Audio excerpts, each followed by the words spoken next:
Moi ja tervetuloa videolle. Mun nimi on Samuli Perälä.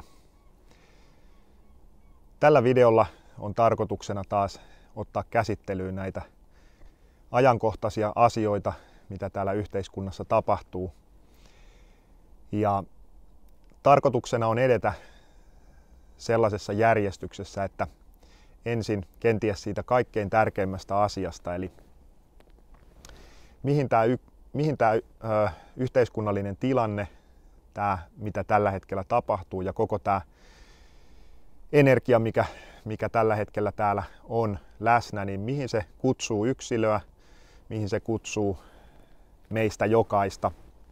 Eli tästä todellisuuden luonteesta ja tämän ajan kutsusta ja mahdollisuudesta.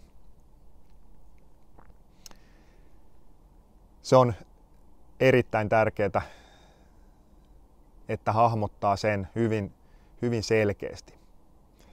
Sitten sen jälkeen käydään läpi sotaa, sodan tarkoitusta ja merkitystä ja myös tässä ajassa sen tarkoitusta ja merkitystä.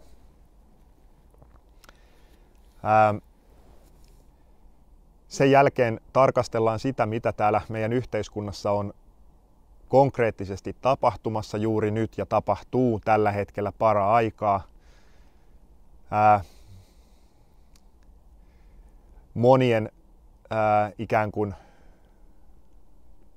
selän takana tietyllä tavalla, jotka ei seuraa sitä pintaa syvemmältä niitä asioita. Niin sitä käydään läpi. Ja sitten erittäin tärkeä asia, eli tuun tällä videolla sitten jakamaan linkkejä ja kerron siitä sitten, että minkä takia mä niitä jaan. Aika harvoin jaan täällä sillä tavalla linkkejä ja suosittelen niitä, mutta nyt tällä kertaa on erittäin tärkeänä osana juuri nämä linkit, mitä mä jaan, ja mä puhun niistä sitten vähän tuolla loppupuolella. Eli tällaisia asioita tällä videolla luvassa. Eli lämpimästi tervetuloa mukaan seuraamaan tätä. Ja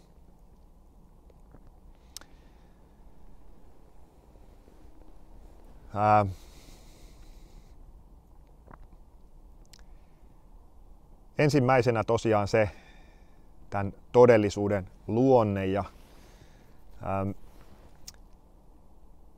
voisi sanoa, että me eletään täällä tällaisen monikerroksisen universumin sisällä, ja jossa on erilaisia todellisuuden tai tietoisuuden tasoja tai tiheyksiä, miten niitä haluaa kutsua, tietynlaisia taajuuksia. Ja ne on ihan kokonaan omia maailmojaan, ja niistä on puhunut tästä aiheesta monilla videoilla.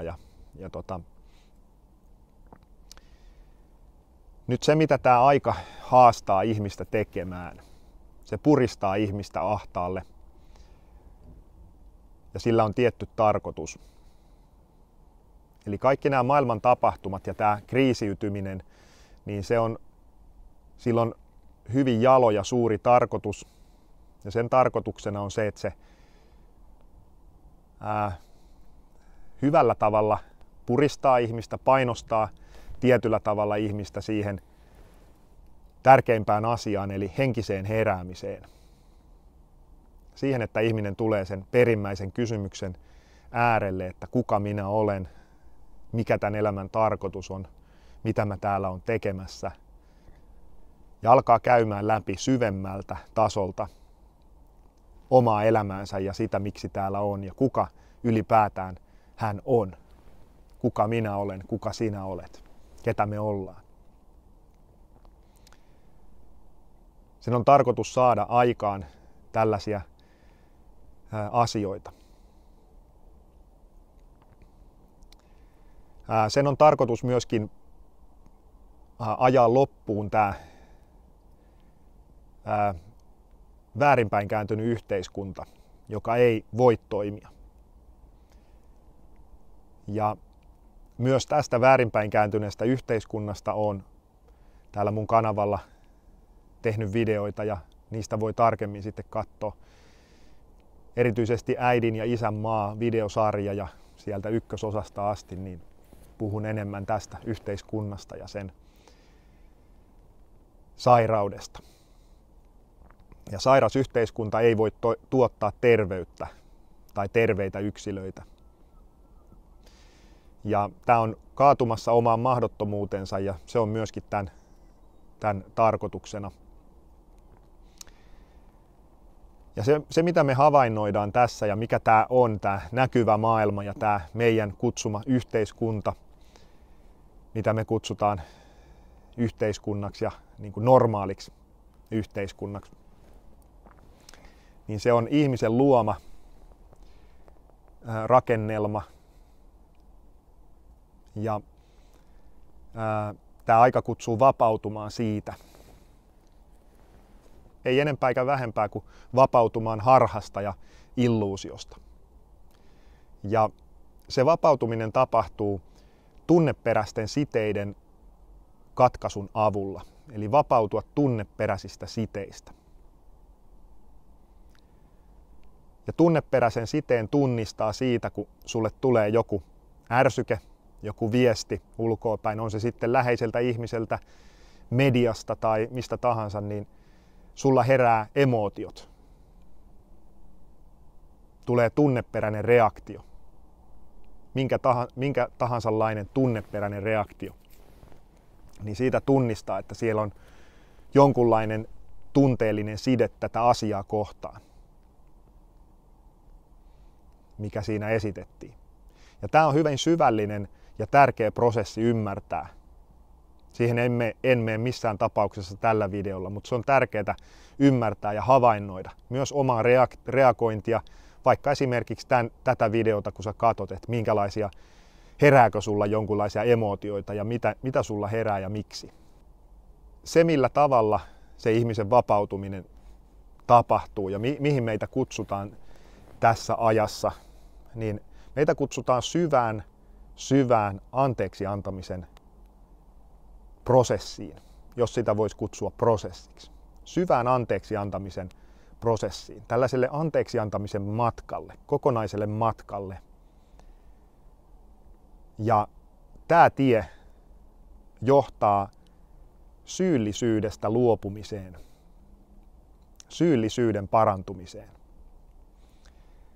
Nimittäin tämä syyllisyys on ajettu ihmiseen sisään sinne rakenteisiin hyvin pitkän ajan kuluessa. Ja sitä tämä väärinpäin kääntynyt tämän hetken tämmöinen kollektiivinen tietoisuuskenttä. Sitä voi kutsua, se on parempi nimi kuin yhteiskunta. Se on omanlaisensa kollektiivinen tietoisuuskenttä, joka on rakennettu tänne. Se on väärinpäin kääntynyt, se on epäluonnollinen. Ja siellä on sitten erilaisia tällaisia instituutioita, jotka on sitten tätä agendaa toteuttanut. Siellä on esimerkiksi uskontojen kautta on ajettu syyllisyyttä ihmiseen, ikään kuin tietynlaista väärinpäin kääntynyttä ajatusta ihmisen pahuudesta ja syntisyydestä. Ja sitä on ajanut valtiotasot, sitä on ajanut monet muut instituutiot. Tällä hetkellä sen voi nähdä hyvin monissa paikoissa. Esimerkiksi yhtenä isona asiana on vaikka ilmastonmuutos ja sen takana oleva agenda ja sieltä tuleva syyllistäminen. Kuinka sinä ja minä ja me ihmiset olemme syyllisiä. Ja se on myöskin erillisen oman aiheensa paikka ja senkin haluan mainita tässä vaan, miten sä voit lähteä tarkastelemaan tuota syyllisyyttä, miten se on muodostunut. Se on valtavan iso teema, se on syvällisimpiä teemoja. Ja mulla on tulossa tällainen kokonainen luentopäivä tai seminaaripäivä tästä aiheesta, anteeksi antamisesta ja vapautumisesta. Mitä kaikkea se pitää sisällään, se kaunis mahdollisuus, mikä meillä on tässä ajassa. Vapautua näistä syyllisyydestä ja kaikesta, mitä sen sisällä on. Myös häpeä kuuluu tähän. Mutta tämä häpeä on tosiaan yksi iso asia kanssa ja siihen liittyy paljon muutakin. Mutta se on se mahdollisuus.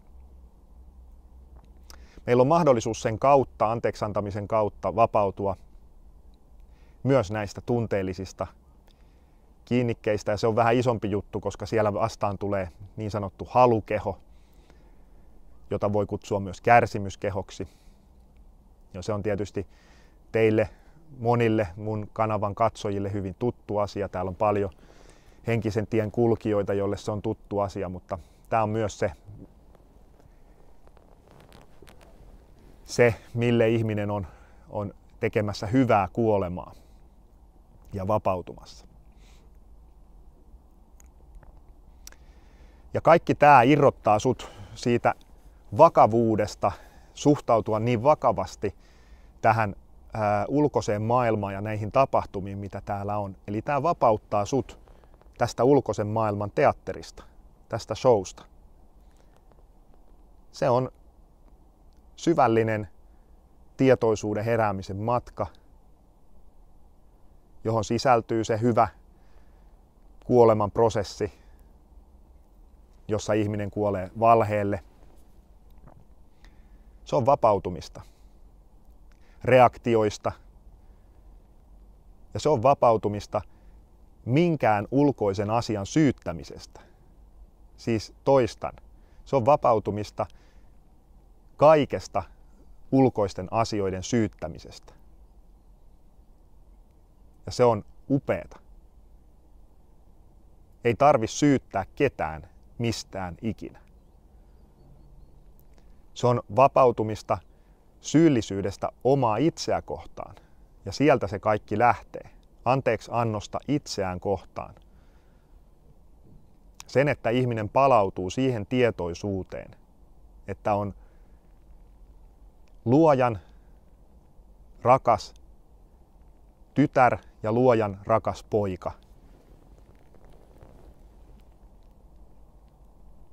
Ja paluuta siihen luonnolliseen tilaan, joka on rakkaus. Ja rakkauden tuominen tämän maan päälle. Myös totuuden tuominen ja tietoisuuden tuominen tämän maan päälle. Tämä koskee kaikkia. Ja se ovi on avoin jokaiselle. Ja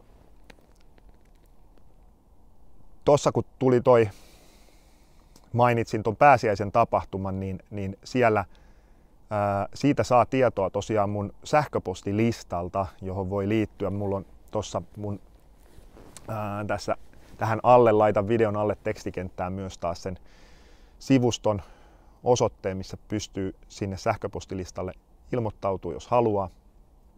Ja siellä sitten lisää siitä. Eli hyvin kaunis asia, hyvin kaunis mahdollisuus tässä ajassa. Tämä matka kevenee. Tosiaan tämä suhtautuminen kevenee. Ihminen alkaa irrottautumaan tästä yhteiskunnallisesta tilanteesta. Nimenomaan ne henkiset siteet, tunneperäiset siteet, kaikki siteet katkee. Mä puhuin siitä myös tuolla Vääksyn tapahtumassa joku aika sitten. Ja se on aika iso juttu tehdä. Siellä on niin monia siteitä, monia turvallisuussiteitä. Raha esimerkiksi yhtenä isona asiana, rahan vallasta vapautuminen ja raha ikään kuin turvallisuuden lähteenä ja Jumalan asema, mikä sillä monelle on, niin siitä vapautuminen ja monesta muusta. On se sitten läheisriippuvuutta tai mitä tahansa kiinnikkeitä. Ja koska tämä maailma on tosiaan nyt tässä ikään kuin loppuhuipentumassa, tämä vanha maailma, tämä on tuhoutumassa ja on syntymässä kokonaan uusi, niin sen takia tässä on niin hieno tämä mahdollisuus ja sen takia se myös puristaa ihmisiä. Moni ihminen tässä ajassa kokee tosi syvää ahdistusta, väsymystä ja kaiken tämän tarkoitus on lopulta hyvä tarkoitus. Ihmisen kääntäminen oikein päin. Ihmisen elämän kääntäminen ja koko ihmiskunnan elämän kääntäminen oikein päin luonnolliseen tilaan.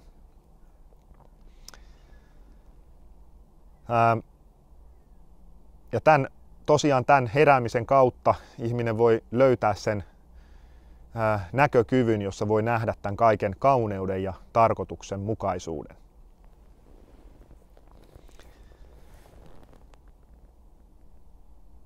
Ja nyt lähdetään sitten tuohon illuusioon, tähän mistä mä puhun illuusiona, tähän näkyvään maailmaan, tähän yhteiskuntaan, tähän rakennelmaan, tähän teatteriin, mitä se todella on.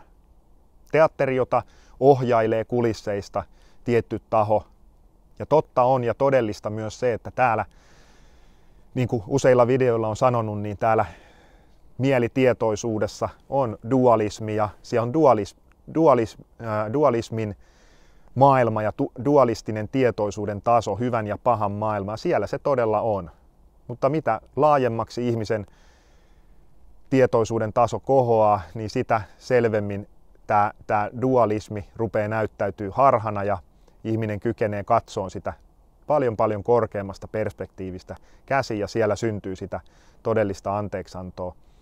Ja sen haluan sanoa vielä ennen kuin mennään tähän teatteriin, niin että anteeksantaminen, syvä anteeksantaminen on todella sydämen asia, ei pään asia ja se löytyy sydämen kautta ja sen kautta että ihminen tekee matkan, sydäntietoisuuden, kauniin matkan ja sitä kautta avautuu se uusi maailma sinne väljemmille vesille.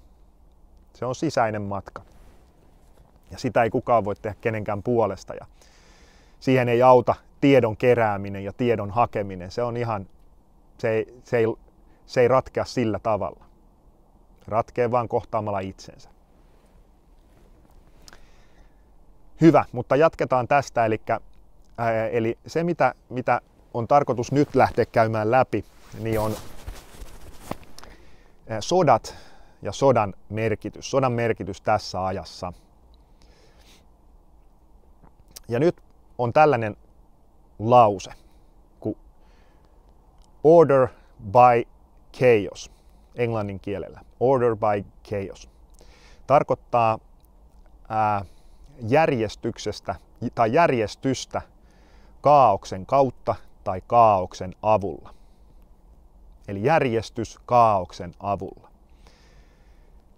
Tämä lause on johtolause, keskeinen lause sillä taholla, joka tätä teatteria ohjailee kulisseista mielensä mukaan. Ja on tehnyt sen taitavasti, nerokkaasti. Ja juna puksuttaa, agendan juna puksuttaa. Mennään näihin tahoihin hetken päästä tai tuossa loppupuolella vielä lisää. Mikä on sellainen tapahtuma maailmassa, mikä luo kaikkein eniten kaaosta? Mikä on se kauhu? Mikä tuottaa kauhua ja kaaosta? Se on tietenkin sota.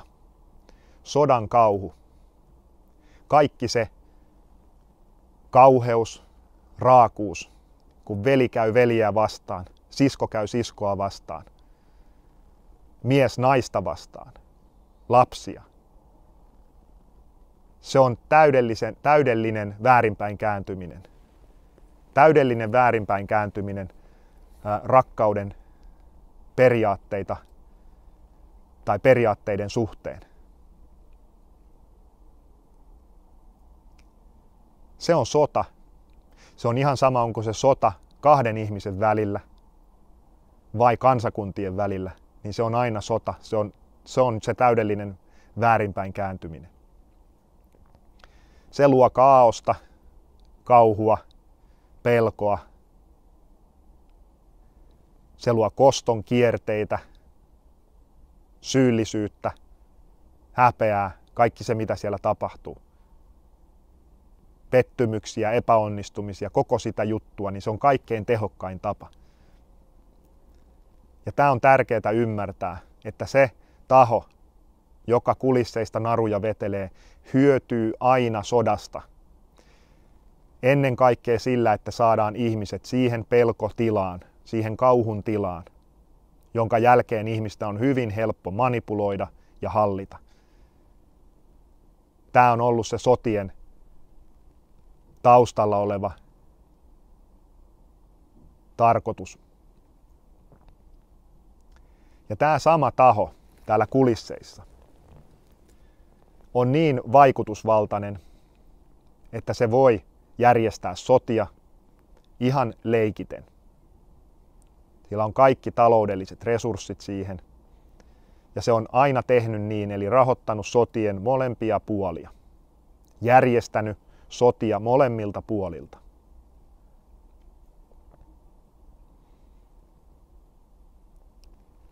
Ei ihmiset halua sotia keskenään. Ei venäläinen, tavallinen kansalainen halunnut esimerkiksi toisessa maailmansodassa tulla Suomeen ja vallottaa Suomea.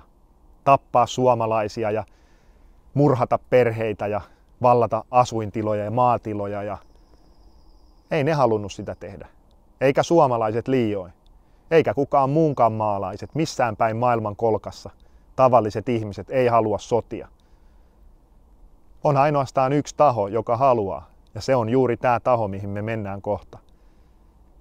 Se rakastaa sitä, se nauttii siitä, se saa kieroutunutta nautintoa siitä. Ne on voimia näkymättömällä puolella ja ilmenee täällä näkyvällä puolella niiden ihmisten kautta, jotka on näitä voimia kuunnelleet, jotka on ottanut nämä voimat omaksi isännäkseen. Sillä tavalla se näyttäytyy täällä näkyvässä maailmassa.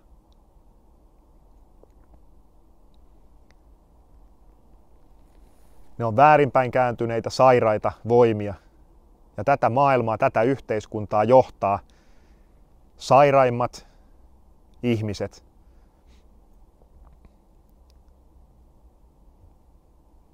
Sairaimmat, psykopaattisimmat, sosiopaattisimmat ihmiset, mitä maa päällään voi kantaa.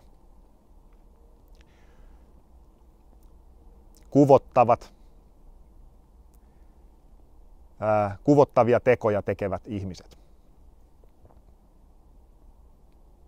Ja kaikella tälläkin on se pyhä tarkoitus.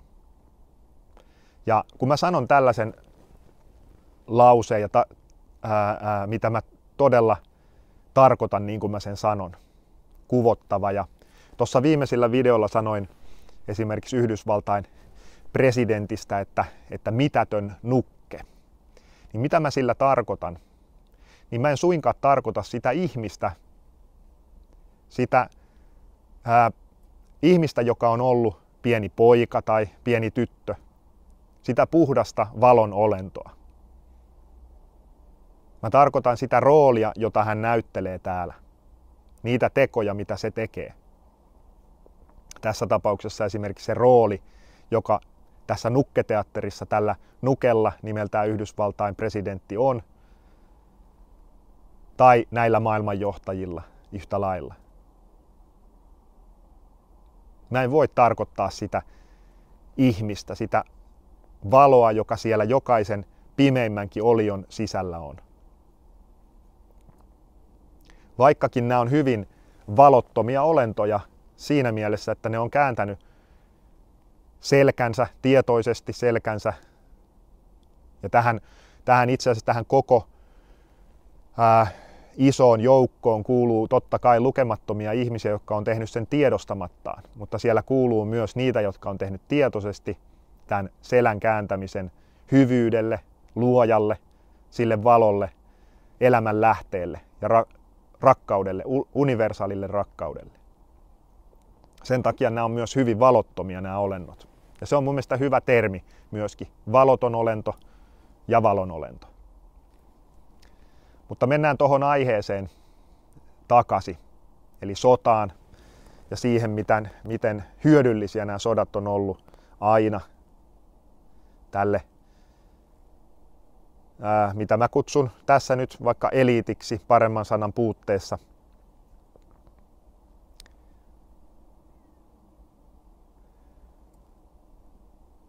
Ja se on ihmeellistä tavalliselle kansalaiselle, joka on uskonut historiaa, sitä minkä nämä vallottajat on kertonut ja tämä sama ryhmittymä on kertonut, mitä ne opettaa meidän kouluissa ympäri maailmaa.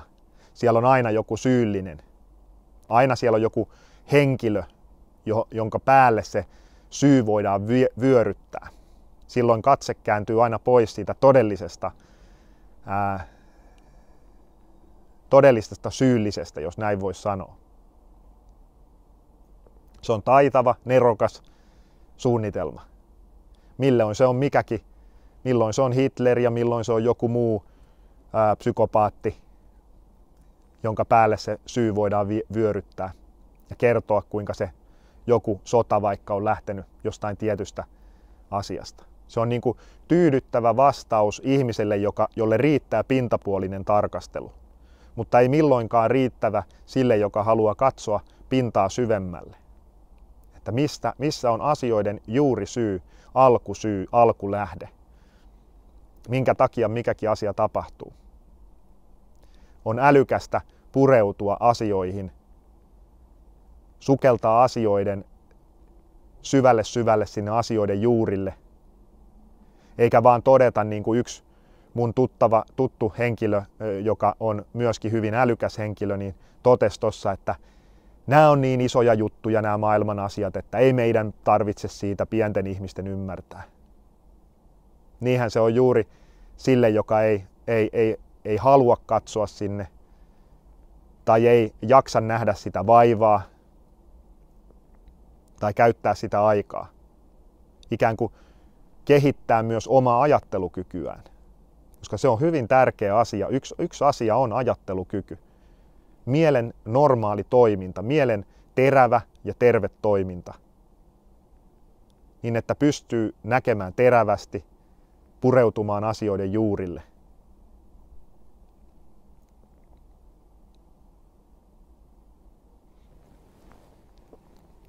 Juuri sen takia näissä mun videoissa täällä kanavalla me mennään asioiden juurille.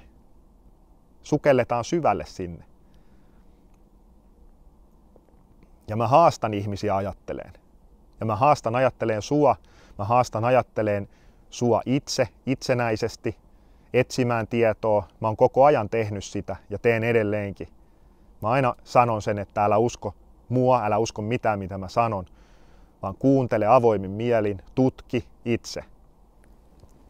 Mutta älä suostu siihen pinnalliseen tarjontaan, mitä yhteiskunta sulle tarjoaa selitykseksi tai vastaukseksi todellisuuden luonteesta tai sotien alkusyistä tai esimerkiksi täällä, mitä nyt tapahtuu Ukrainassa.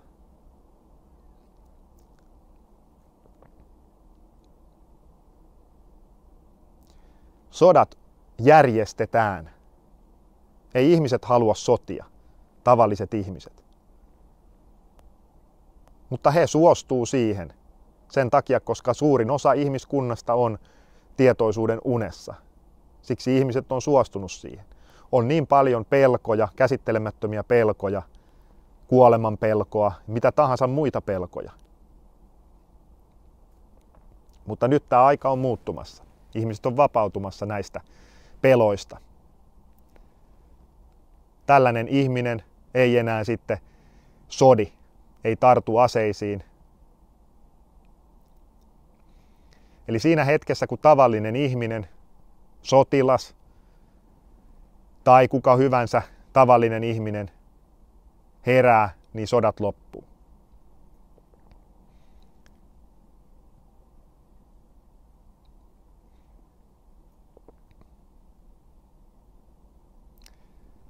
Sotien kautta ja sodan uhkan kautta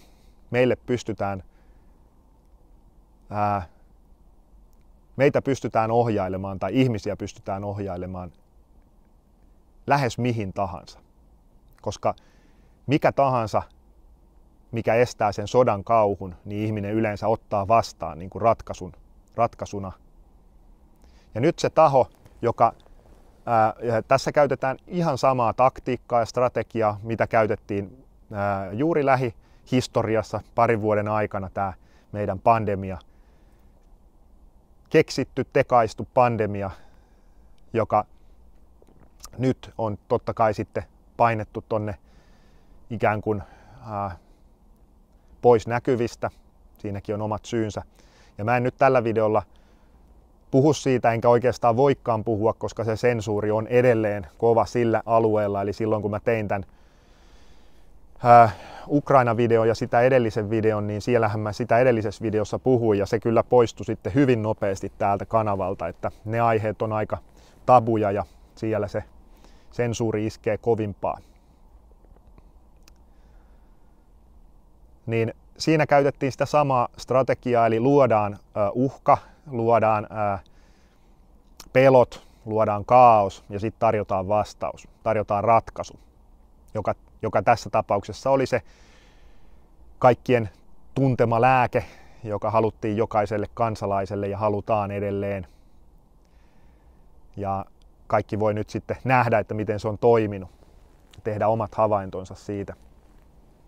Ja todeta, että ne samat tai ne asiat, mitä esimerkiksi mä siitä puhuin ja moni muu maailmassa puhui jo silloin alkuaikoina 2 vuotta sitten, niin tulikin toteutumaan ja on nyt toteutunut.